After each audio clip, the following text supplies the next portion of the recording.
They're coming to get you, Barbara.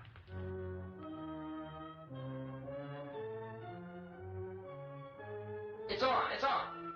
There's no sound. Play with the red ears. Reports, incredible as they seem, are not the results of mass hysteria. First eyewitness accounts of this grisly development came from people who were understandably frightened and almost incoherent. Officials and newsmen at first discounted those eyewitness descriptions as being beyond belief. However, the reports persisted. Medical examinations of some of the victims bore out the fact that they had been partially devoured.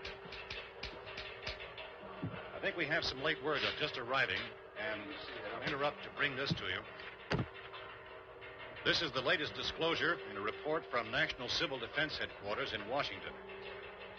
It has been established that persons who have recently died have been returning to life and committing acts of murder. A widespread investigation of reports from funeral homes, morgues, and hospitals has concluded that the unburied dead are coming back to life and seeking human victims. It's hard for us here to believe what we're reporting to you, but it does seem to be a fact. When this emergency first began, radio and television was advising people to stay inside, behind locked doors for safety. Well, that situation has now changed. We're able to report a definite course of action for you. Civil defense machinery has been organized to provide rescue stations with food, shelter, medical treatment, and protection by armed National Guardsmen. Stay tuned to the broadcasting stations in your local area for this list of rescue stations. This list will be repeated throughout our news coverage. Look for the name of the rescue station nearest you and make your way to that location as soon as possible. Since convening this conference of the Presidential Cabinet, the FBI, the Joint Chiefs of Staff, the CIA has not produced any public information. Why are space experts being consulted about an earthbound emergency? So far, all the betting on the answer to that question centers on the recent Explorer satellite shot to Venus.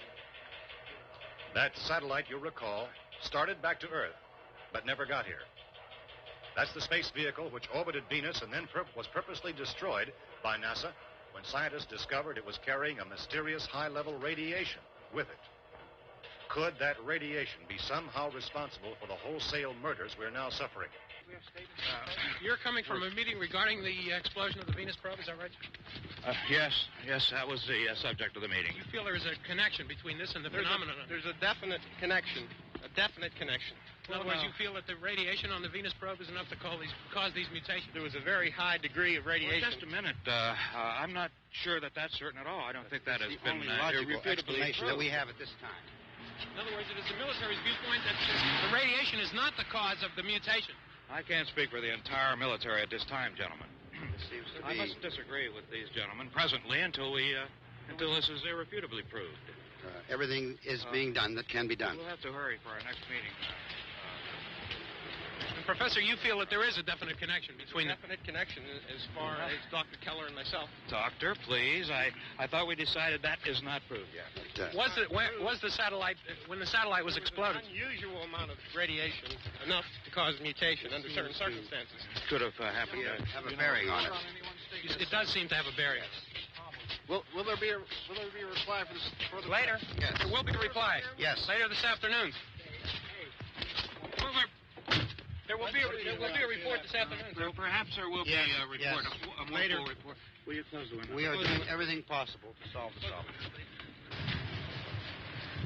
Dr. Grimes, your entire staff, I know, has been working very hard to find some solution to these things that are happening. Do you have any answers at this time? Yes, we have some answers. But first, let me stress the importance of seeking medical attention for anyone who's been injured in any way. We don't know yet what complications might result from such injuries.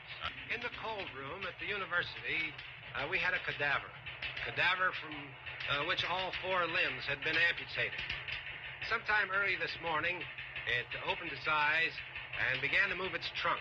It was dead, but it opened its eyes and tried to move. The body should be disposed of at once, preferably by cremation. Well, how long after death, then, does the body become reactivated? It's only a matter of minutes. Minutes? Well, that doesn't give people time to make any arrangements. Oh, you're right. It doesn't give them time to make funeral arrangements. The bodies must be carried to the street and burned. They must be burned immediately. Soak them with gasoline and burn them. The bereaved will have to forego the dubious comforts that a funeral service will give. They're just dead flesh and dangerous. At this hour, they report the level of the mysterious radiation continues to increase steadily. So long as this situation remains, government spokesmen warn that dead bodies will continue to be transformed into the flesh-eating ghouls. All persons who die during this crisis, from whatever cause, will come back to life to seek human victims unless their bodies are first disposed of by cremation. Our news cameras have just returned from covering such a search and destroy operation against the ghouls, this one conducted by Sheriff Conan McClellan in Butler County, Pennsylvania. So now let's go to that film report. All law enforcement agencies and the military have been organized to search out and destroy the marauding ghouls. The Survival Command Center at the Pentagon has disclosed that a ghoul can be killed by a shot in the head or a heavy blow to the skull. Officials are quoted as explaining that since the brain of a ghoul has been activated by the radiation, the plan is kill the brain and you kill the ghoul. What do you think from the supply wagon, Gus? No, we're all right. Okay.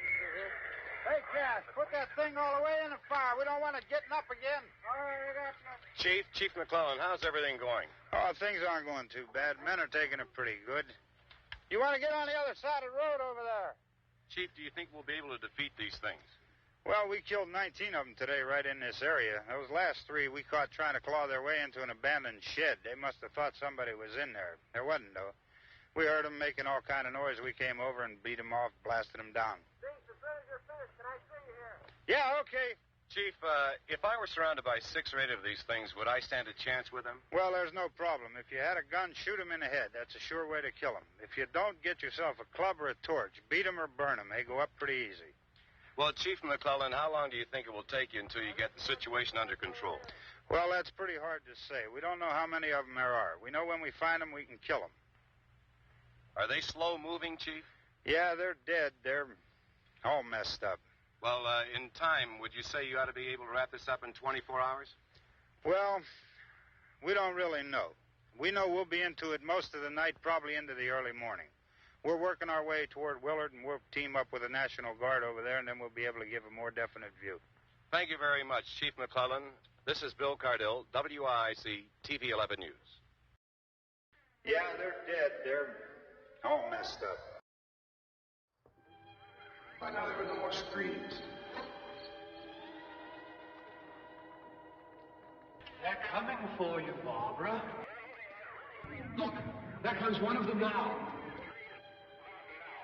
There is an epidemic of mass murder being committed by a virtual army of unidentified assassins. All right, send the wagon through... It seems to be a sudden, general explosion of mass homicide.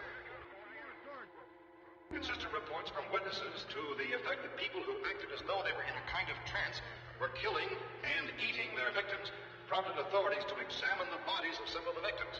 Medical authorities in Cumberland have concluded that in all cases, the killers are eating the flesh of the people they murdered.